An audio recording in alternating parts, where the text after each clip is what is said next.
ఈరోజు మనం తెలంగాణ స్వచ్ఛాట టిప్పర్ మరియు రిక్షా కార్మికుల యూనియన్ ఆధ్వర్యంలో జిహెచ్ఎంసీ పరిధిలోని 30 సర్కిళ్ల నుంచి ఇక్కడికి పెద్ద ఎత్తున వచ్చినటువంటి కార్మిక నాయకులకు కార్మికులకు అందరికీ పేరు పేరున ధన్యవాదాలు, నమస్కారాలు.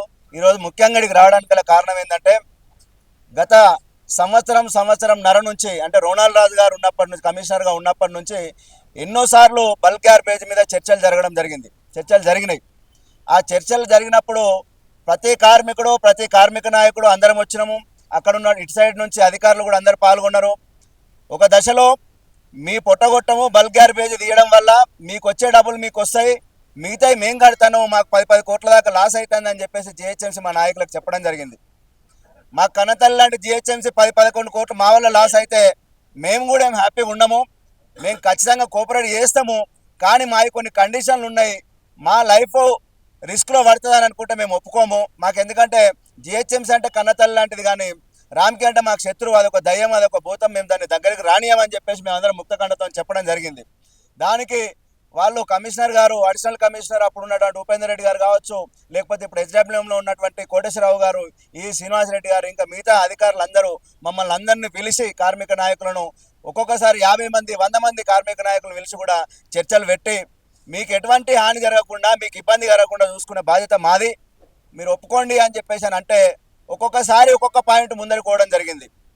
తర్వాత ఫైనల్గా మాట్లాడినప్పుడు బల్క్ గ్యార్బేజ్ జనరేటర్స్ ఎవరైతే ఉన్నారో, ఫర్ ఎగ్జాంపుల్ ఏదైనా ఒక హోటల్ కానీ హాస్పిటల్ కానీ దానిలో చెత్త తీసే కార్మికునికి ఎగ్జాంపుల్ వాళ్ళు 10,000 ఇస్తున్నారని అనుకుంటే, వీళ్ళు జిహెచ్ఎంసీ వాళ్ళు ప్లస్ రామ్కి వాళ్ళు మన కార్మికుల ఆధ్వర్యంలో వెయిట్ వేసినప్పుడు, అదేదన్నా వెయిట్ వేసినప్పుడు 10,000 కంటే ఎక్కువ అయితేనేమో ఎక్కువైన అమౌంట్ మా కార్మికునికి ఇవ్వాలి, తగ్గినా కూడా ఆ 10,000 కంటే తగ్గించి ఇవ్వద్దు అని చెప్పేసి వచ్చిన కార్మిక నాయకులు ఆ రోజు ఒప్పుకున్నారు.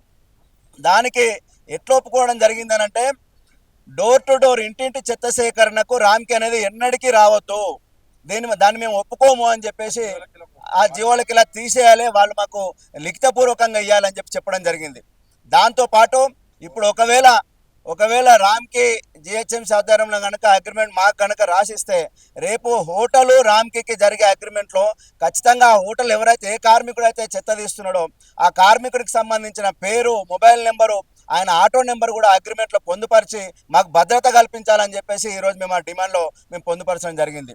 అట్లనే ఇందాకనే చెప్పినట్టు అమౌంట్ ఖచ్చితంగా పెరిగిన అమౌంటే మా కార్మికుడికి ఇవ్వాలి, కానీ మేము తగ్గిస్తాము మీకు ఇట్లా వచ్చింది అట్లా వచ్చింది అని చెప్పేసి అంటే మాత్రం దాన్ని మేము ఒప్పుకోమని చెప్పినాము.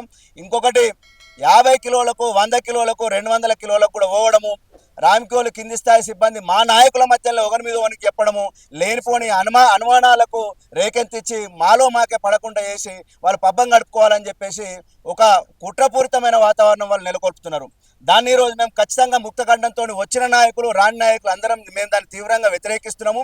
మేము ఎప్పటికైనా కూడా జిహెచ్ఎంసీని కాపాడుకుంటాము, జిహెచ్ఎంసీ తోటి ఉంటాము, వారు చెప్పినట్టు వింటాం. కానీ రామ్కి మాకు ఎప్పటికి కూడా శత్రువే, రామ్కిని మాత్రం మేము ఒప్పుకోము. జిహెచ్ఎంసీకి మేము ఈరోజు ఏదైతే డిమాండ్స్ ఇచ్చినామో ఆ డిమాండ్స్ వాళ్ళు లిఖితపూర్వకంగా ఇస్తే జిహెచ్ఎంసీ మీకు ఎటువంటి డోకా లేదని అన్నప్పుడే వాళ్ళు రేపటి నుంచి ఇక్కడికి వచ్చి మాట్లాడినాక ఈరోజు కమిషనర్ గారు, అడిషనల్ కమిషనర్ గారికి రామ్కిలను కూడా పిలిపియండి, ఈ నాయకులను కూడా పిలిపియండి, వీళ్ళ డిమాండ్ ఏంటో మాట్లాడి ఇష్యూ సెటిల్ చేయమని చెప్పడం జరిగింది. వాళ్ళని పిలిచిన తర్వాత ఇక్కడ ఉన్నటువంటి నాయకులు అందరం కలిసి మళ్ళీ వెళ్ళి మనం సాటిస్ఫై అయితేనే మన కార్మికులకు ఎటువంటి ఇబ్బంది లేదు అని చెప్పేసి మనం సంతృప్తి చెందినప్పుడే, మేము మా పొట్ట కొట్టినప్పుడే, మాకు డోర్ టు డోర్కు వాళ్ళు రామని చెప్పేసి రాసి ఇచ్చినప్పుడే మేము జిహెచ్ఎంసీ సహకరిస్తామని సందర్భంగా తెలియజేస్తున్నాం. ఇంటింటి చెత్త సేకరణ చేస్తున్న క్రమంలో మాకున్నదే ఒక్కొక్క అడకు 400 ఇండ్లు 500 ఇండ్లు, మా అంటే 600 ఇండ్లు ఉంటాయి. దానిలో సగం మంది ఇస్తారు డబ్బులు, సగం మంది ఇయ్యరు.